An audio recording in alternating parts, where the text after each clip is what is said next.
Hi guys, how are you doing? Hey. So I've arrived at my hotel.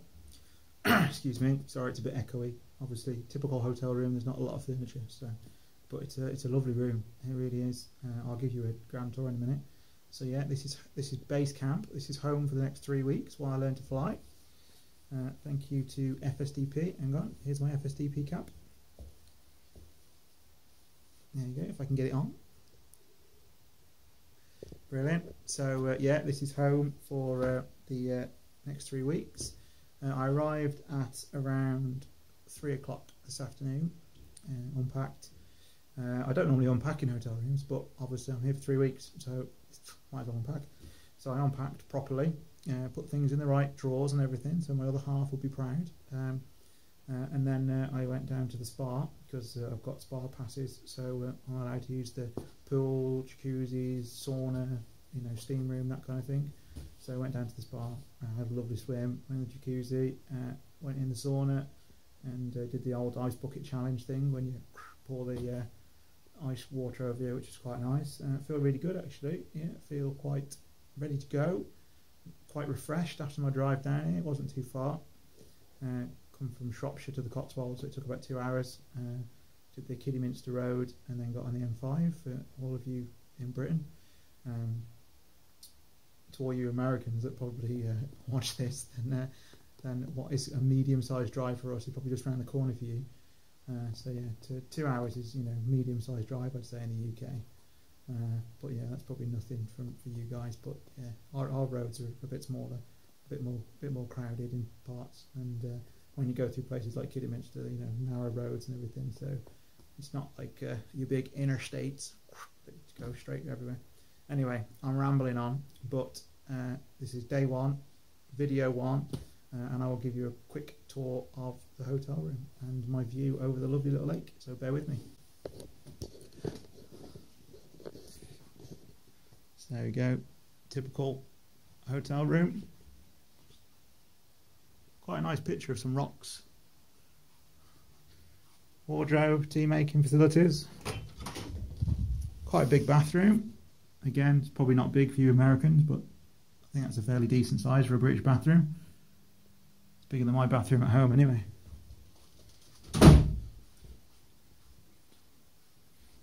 And then check out the view.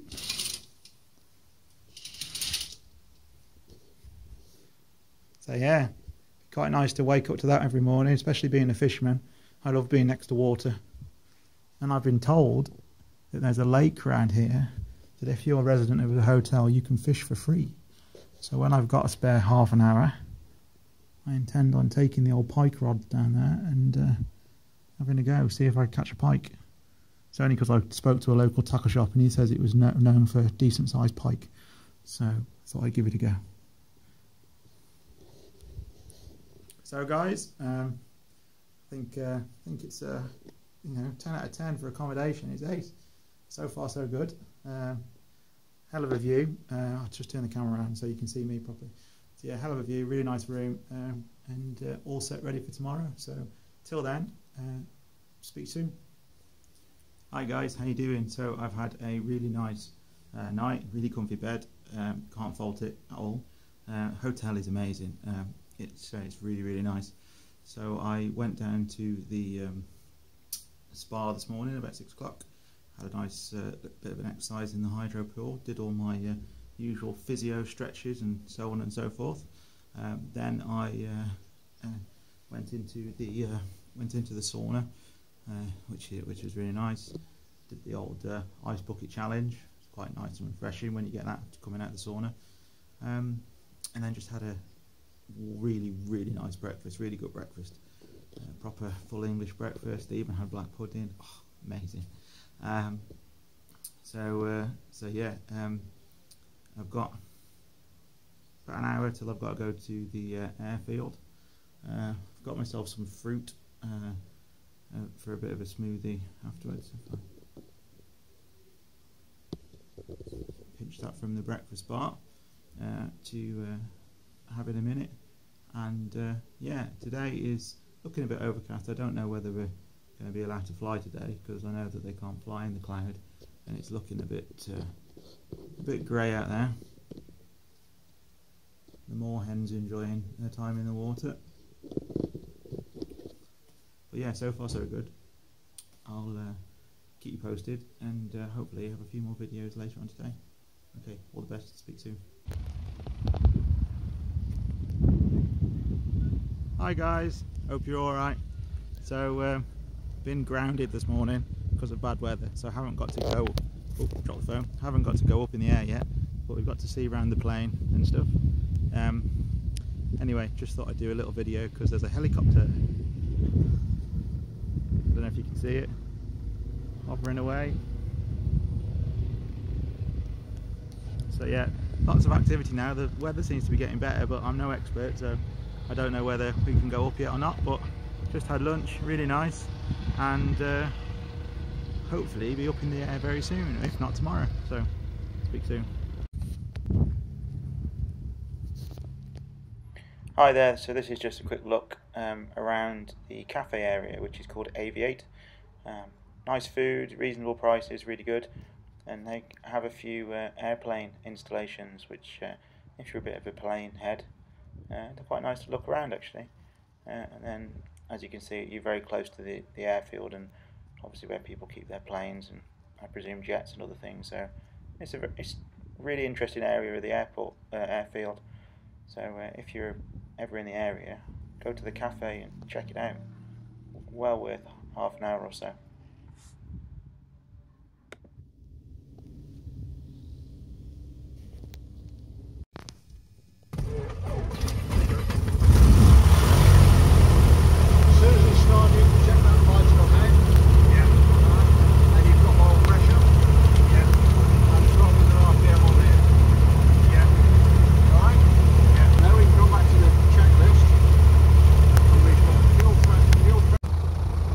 So this is me starting up and taxiing an aeroplane for the first time. I've tried to leave in all the bits where I've been corrected or made a mistake, because I do think it's all part of the learning curve. I mean, it's completely different to driving a car. The most obvious one is you're steering with your feet and you're doing your brakes and acceleration with your hands. So it's a very bizarre sensation. You're going to make mistakes, but John is a fantastic teacher. He really is. He allows you to safely make a mistake, so you know where you've gone wrong, and then obviously you learn by making mistakes, and you know not to do it the next time. It's, you know, I really enjoy the way he teaches, to be fair, and it's about kind of breaking the habits that you learn while driving, because as I said, it's just a completely different set of instruments, controls. And that first half an hour in the plane, it's like everything is just completely alien, and you're only on the ground. So yeah, but great experience. Starting that engine for the first time, it was just like, wow. It's just, I don't know anyone who would not enjoy that.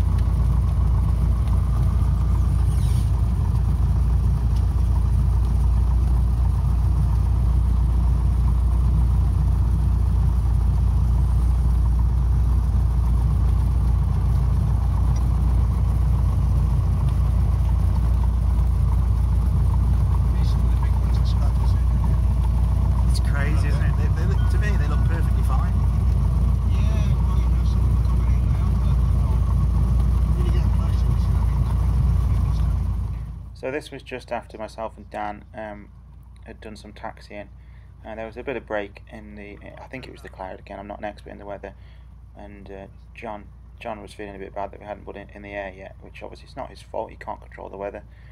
So he said, look, I'm going to, see if I can do one circuit of the airfield in between this cloud, this weather, just to get you up in the air. So this is John in control. I'm lucky enough to be in the front on this bit, and he told me to feel the controls. You basically ever so slightly grip them with your fingers and you can feel everything he's doing, and obviously with your feet. and it was really good to you know, to get up in the air, especially for myself because I'd never been in a light aircraft before. And the rest of the video, there's no speaking. Well, the rest of this section of the video, there's no speaking on, because I thought it was a good way of showing you guys the actual sounds of the aeroplane. So I hope you enjoy it. Not me flying, but it was a really, really good experience to get up in the air in a light aircraft for the first time.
Guys, as you can see for the weather, it's pouring down a rain and it's foggy and it's cloudy, and so it means that we can't go up in the aeroplane. Sad face. But we're doing all the classwork stuff today, which is quite good. So learning about aeroplanes, just unfortunately not flying them.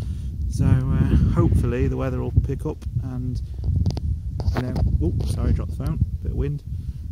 So hopefully weather will pick up and I'll get to go in the plane tomorrow. So till then, speak soon.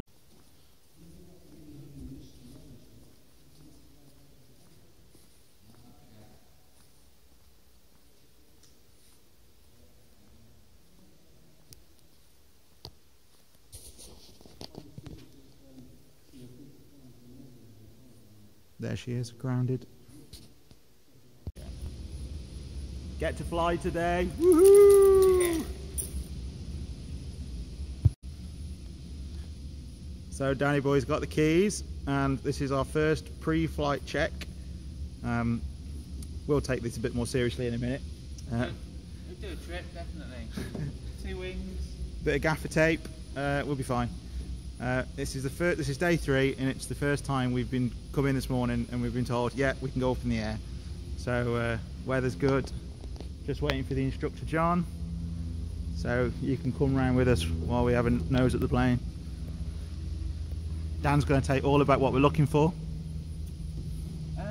Yeah, so this is a wing. And it looks good to me. Yeah, it looks straight, and it's got rivets in it. It's always a good sign.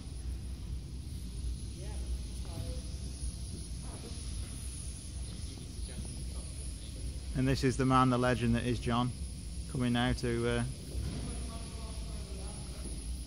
There we go. I've been told, so I better go.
So that was my first takeoff, kindly filmed by Dan, and then this is Dan's takeoff, which I'm talking over. I'm sure Dan won't mind.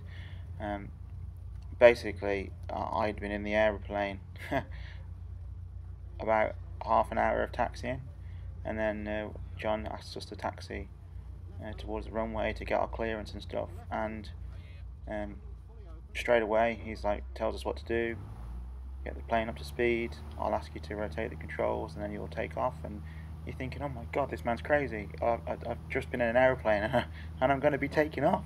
And I'm thinking, no, but it's okay. He will obviously have all the controls. And then you look across and realise, nope, his hands are on the dashboard, I'm doing all of this myself. But it's strange how I didn't, you don't panic.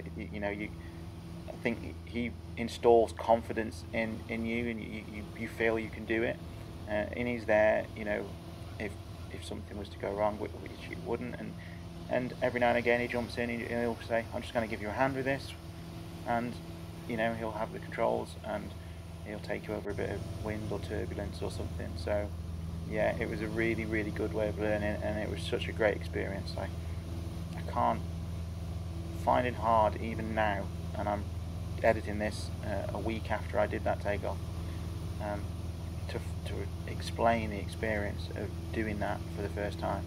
It is literally dream come true stuff for me, something I never thought I would do. It was just amazing, and if I never get to fly ever again, I'm just incredibly grateful just for that one moment already. So yeah, cheers guys, thank you very much.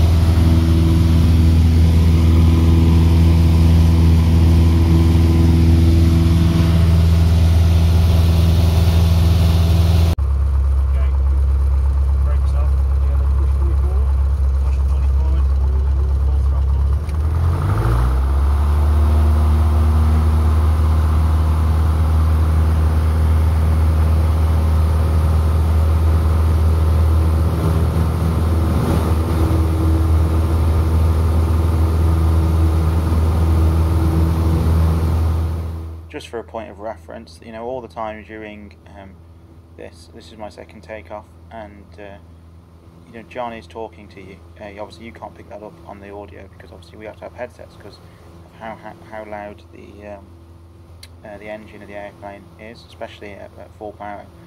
And he's constantly correcting you, and he will say, I have control, he will say, like, you know, you need to be more rudder, more ailerons.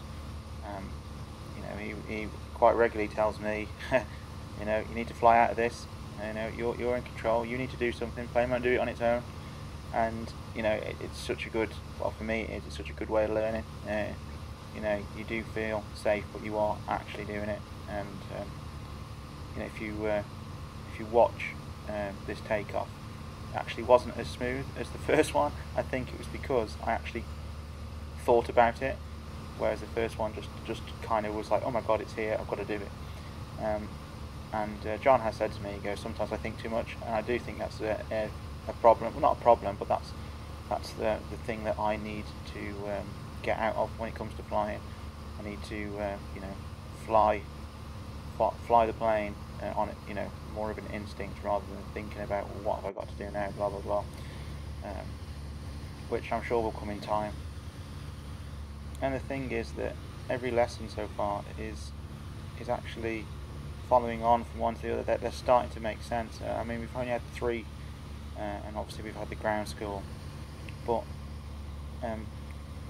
we were already starting to do turns and how to follow the navigation on the compass. And I was reading my exercise books, which we were kindly given as part of the scholarship, and after just the second time in the air, I was already on, you know, chapter 4, chapter 5, and I was thinking, oh, John's covered this. He's, you know, we've talked about this. We've done this in the aeroplane, and you just realise that how much, even in a short space of time, you're actually picking up. You know, and there is a lot to pick up, and you know, by no means am I a master pilot, but it's the books, the exercises, the controls. They are starting to make a lot of sense, and the things John says in the classroom are starting to make sense already in just 3 hours in the air. So anyway, what I will do is I will put some more videos together, maybe even show you a bit more of the hotel, and this should give you an insight into how week 1 went. So I will leave you with some more flying videos.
Hi guys, hope you're all well.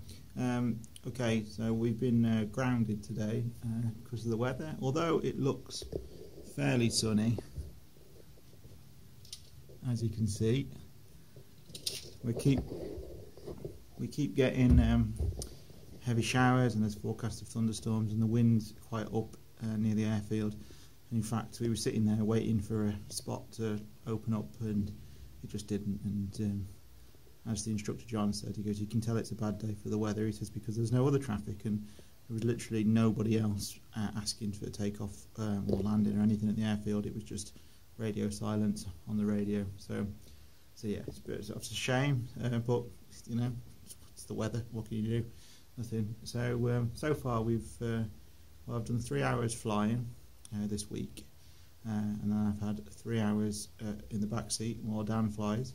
So you know, you're still learning. You know, you're listening to what John has to say and everything. So it's almost like a double lesson, and it's really good and then we've got the weekend off because John has to go away this weekend, and then we are back in on Monday. So kind of got 2.5 days now to enjoy the hotel, enjoy the Cotswolds. I plan on going pike fishing. Yay! Weather dependent. But well, unless it thunders and lightnings, which is forecast, I'm going to go pike fishing. But as everything, you don't really want to be in a thunderstorm holding a 12-foot piece of carbon. It's not ideal. Anyone who fishes in thunder and lightning storm is needs to have a good hard look at themselves, really. Because yeah, I don't fancy being a lightning rod next to a big body of water. So yes, that's my plan. Gonna go and hit the spa in a minute. They got a hydro pool. It's ace. Get to do my physio in a really nice pool. But what I'm gonna do is, because I haven't wanted to walk around the hotel with my camera out. There's a lot of people here doing conferences and so on and so forth. Excuse the vibrations, just got a notification. Get rid of that, sorry. So yeah, I haven't wanted to film the hotel just in case I infringe some kind of data protection act. But what I am going to try and do is covertly film you now on my walk to the spa. Not sure if it's going to be any good or not, because I'm basically going to be holding my phone like I'm using it. But just give you a show of the hotel, because it is really, really nice here. And if anyone is coming down to the Cotswolds and you're thinking about somewhere to stay, seriously guys, this hotel is really good. I mean, it's really nice, and the staff have been really, really, really good. I've had fresh sheets on my bed every day, apart from today, but I think that was because I had to return to the hotel room, and I think the cleaner saw me walking in, and I didn't think she must have thought that obviously I'd gone back to bed or something. But other than that, I've had, fresh sheets, biscuits, the lot every day. Really good. Staff are really nice. To quote Homer Simpson, I've never been called sir before without people adding, "You're making a scene." So yeah, every time you walk down, it's like, "Morning, sir. How are you, sir? Good day, sir." Yeah, so that's really nice. So yeah, let's see if I can get you a look around the hotel. If I can't, then bear with me. Got another couple of weeks. I'll try again. But hang fire. Speak soon.